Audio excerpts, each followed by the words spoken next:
Focaccia is a delicious Italian flatbread, and we're going to show you how to make it.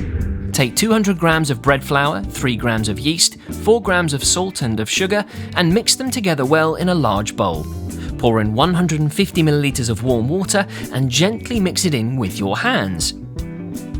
Add 10 milliliters of olive oil, and then you can knead the dough together properly into a smooth ball. Take a fresh bowl, pour in some more olive oil and rub it around the sides, like so. Then place your fresh dough ball inside and cover the bowl with cling film. Set aside for 1 hour. Use some more olive oil to grease a shallow baking tin, making sure to coat all sides. Set your dough in the centre and press it down. Cover the tin with more film and set it aside for 30 minutes. Next, remove the cling film and pour olive oil on top of the bread.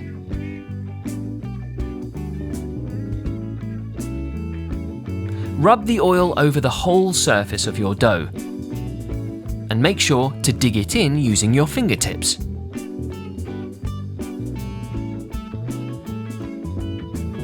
Now it's time to take fresh sprigs of rosemary and press them evenly across the top of your dough.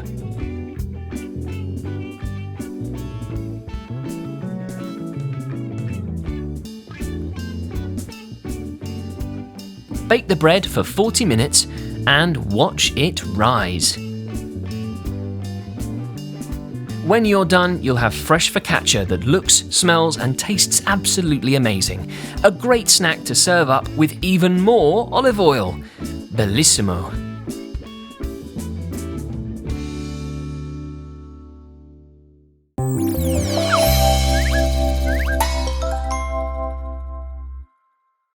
Do you love the traditional recipe for lasagna? Well, you're going to absolutely love Cooking Company's version. It is lasagna with a twist, some extra flavour and extra texture. That's right, pasta on top of tasty meat and creamy cheese. I just know you're going to love this. It's a wonderful addition to any home recipe book and great if you've got guests because everybody loves lasagna. Ready to give it a go? Right, let's get started. First of all, 3 tablespoons of oil go in a frying pan and you're going to fry over 100 grams of onion. Of course, you can slightly alter the amounts here to suit your preference. 400 grams of beef go into that. Lean mince is always good. Fry it over until it's browned. Doesn't have to be perfect. Then just chuck in 2 tablespoons of Worcester sauce. That gives a fantastic flavour. It's great to use when you're making your own beef burgers too. So we're going to add 250 grams of tomato paste to that. You can just buy a carton of passata from the store.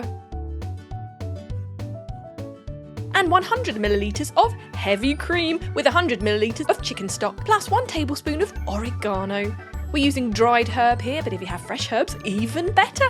Even your Italian herb mixture will do. 2 bay leaves go into that for some extra flavour. Stir it all together. And crack on 1 tablespoon of pepper and the same in salt, or season to your preference. Right, ready to take off the heat. Get 20 grams of butter and melt that in a big pot. Add in 40 grams of sliced jalapeno. Now, if you don't like it spicy, you could always add spring onion instead or something like that. 10 grams of flour go into that. That's roughly 1 or 2 tablespoons. Plus 250 millilitres of milk. The flour is going to act as a thickener for your sauce. We're adding in our milk a little bit at a time and cooking it on a high heat to help with the thickening process. 50 grams of Gruyere cheese, 100 grams of cheddar and 150 grams of mozzarella goes into that. You can choose any cheeses you like, even add some blue cheeses or strong French cheese like brie or camembert. Add your cooked macaroni pasta into that, that's 250 grams, and stir it all together. Look at that, amazing. Right, ready to compile our lasagna. We'll start by putting some minced meat on the bottom, a thin layer. And then covering that in our lasagna sheets. And a little bit more mint. And now our macaroni mixture. A few dollops of that. And spread it out with a spatula or spoon. It's a very therapeutic recipe, this one. I just love making these layers and getting it perfect. Now add some cheese slices onto that. And more lasagna sheets, more meat, more macaroni cheese. And just layer it up till you fill the top of your tray. Cover that in some baking paper and foil. And stick it in the oven for 30 minutes at 180 degrees. Let the oven do all the hard work, and then you grill it for 5 minutes at 200 degrees. That's to get it nice and brown on top. And voila, it's ready to serve. Perfect with a side salad, or maybe if you're being a little bit naughty, some chips. What do you prefer? We just slice that into our portions. Now, if you're not a meat eater, you could even try a corn mince version of this. Perhaps just vegetables. Root vegetables work really well with lasagna. And it's so satisfying. And there you have it. Absolutely delicious.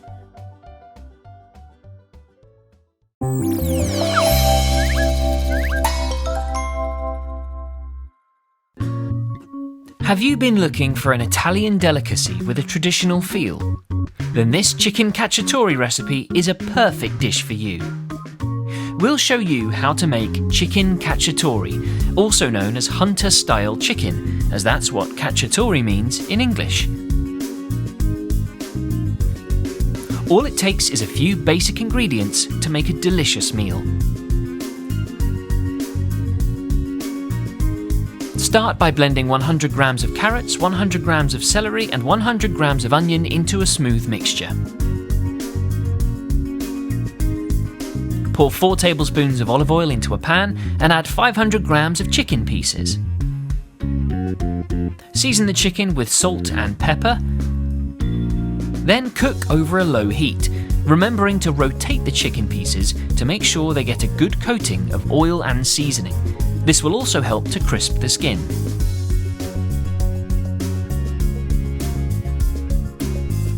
Rotate your chicken pieces again to make them skin side up and add 2 sprigs of fresh rosemary for extra flavour. Tip over your blended vegetables, covering the chicken pieces.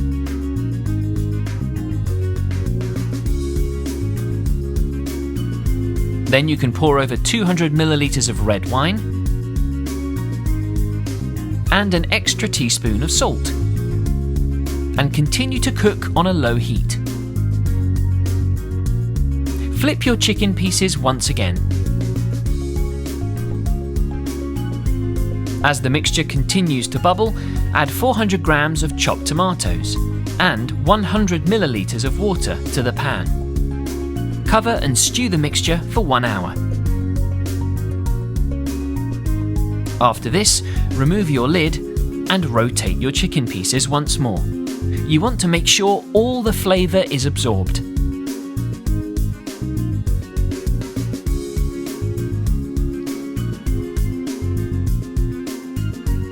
Once the chicken is cooked, it's time to serve up. You can serve with fresh rosemary. This dish can also be enjoyed by itself, or perhaps with your favourite potatoes. Delicious.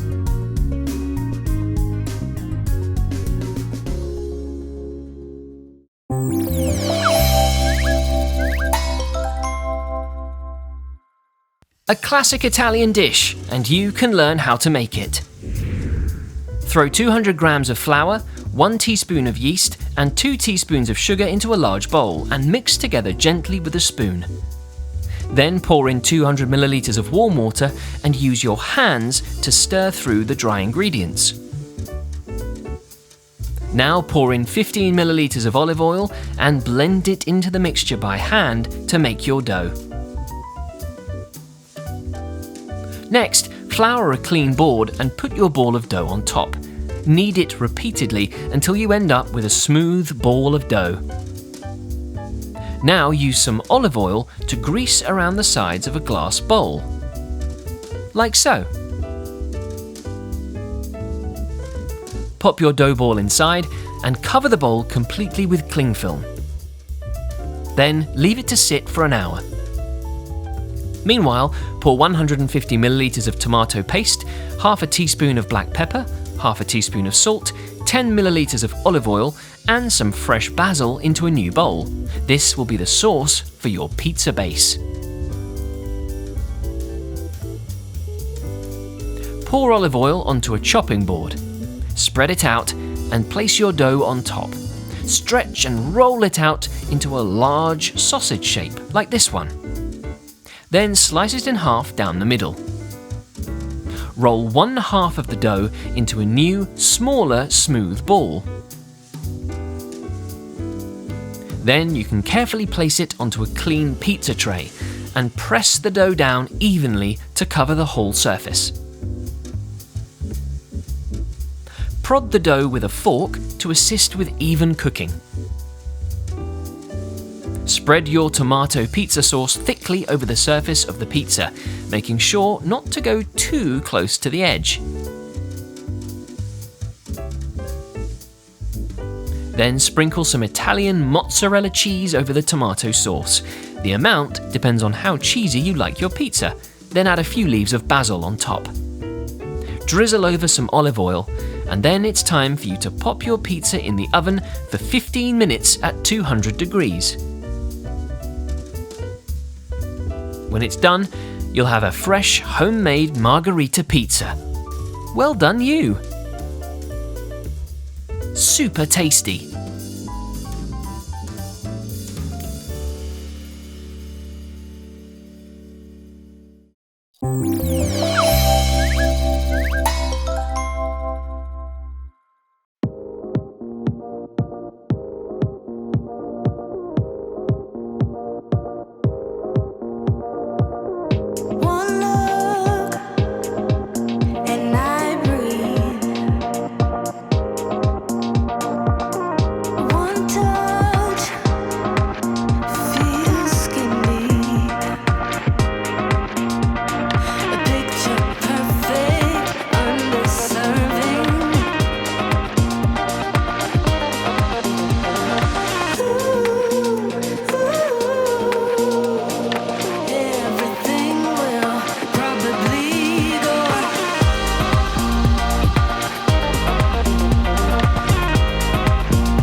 If you like coffee as much as you like cake, this is the recipe for you. Place a glass bowl over a pan of hot water and whisk together 3 eggs and 100 grams of sugar. Remove from the heat and then whisk further. Add 1 teaspoon of vanilla extract and 10 grams of honey and whisk these into the mixture too.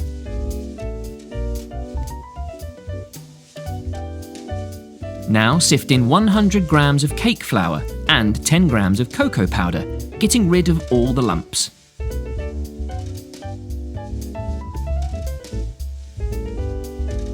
Mix everything together by hand with a whisk.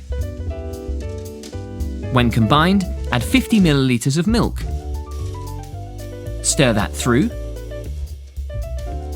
and then add 30 grams of melted butter.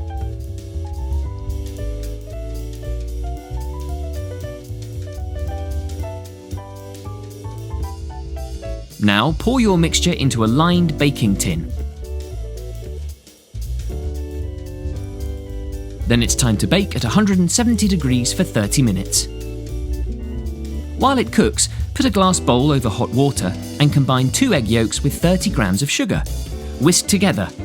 Then add 4 sheets of gelatin and combine it all.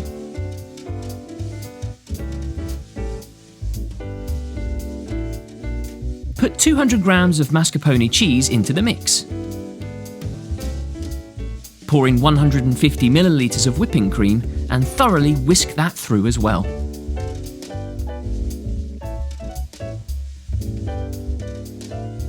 Now put a layer of chocolate cake into a baking tin and pour your mixture over it.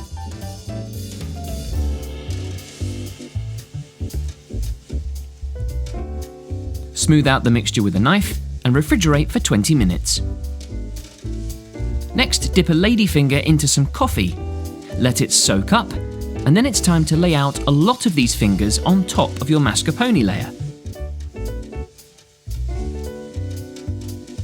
There we go. When it's covered, you can pour over the rest of your mascarpone mousse on top.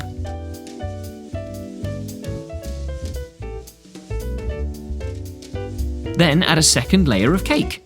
And now it's time to refrigerate for 2 more hours.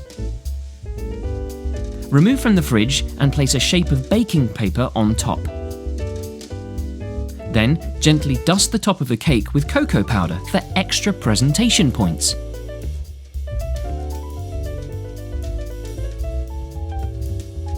Remove the paper carefully. Then pipe chocolate ganache over the side without the chocolate powder. Let it dribble all over the sides of the cake.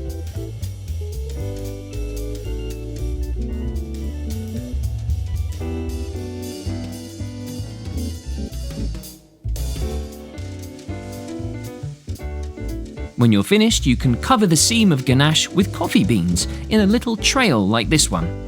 This will help to hide any tiny mistakes. And there we are. Now that you're done, as always, it's time to take a slice for yourself and enjoy the tasty results of all your hard work.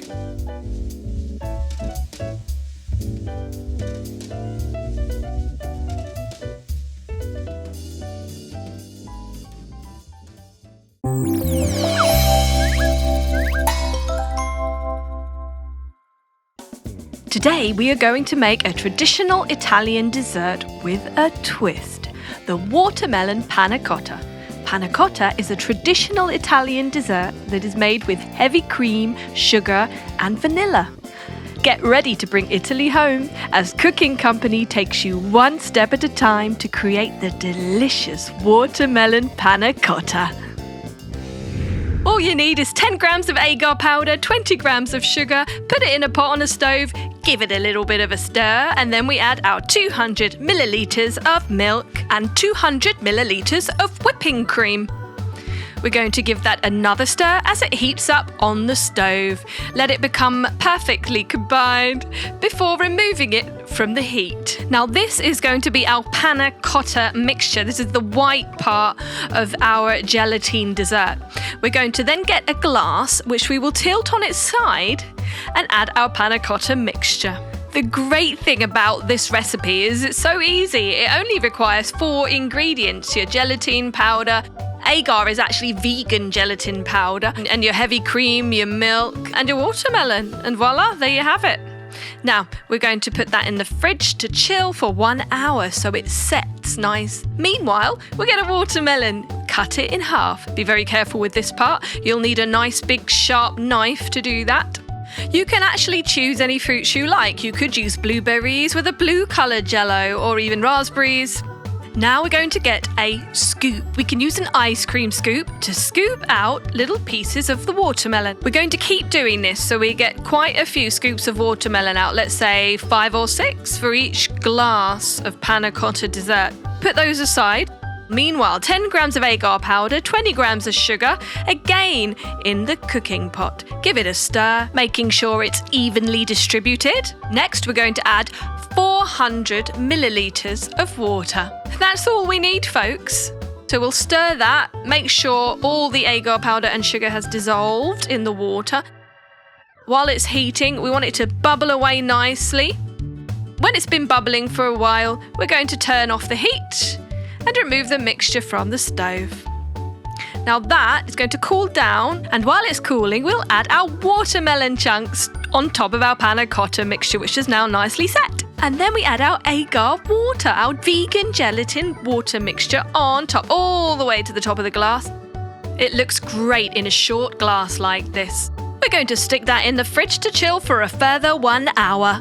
And when it's set and ready, we take it out and add our decorations. We're using a few sugar decorations. And why not add a few sprigs of green mint? It looks fantastic against the red and the white. Even the flowers are matching. I would not mind a scoop of that. Oof, how refreshing.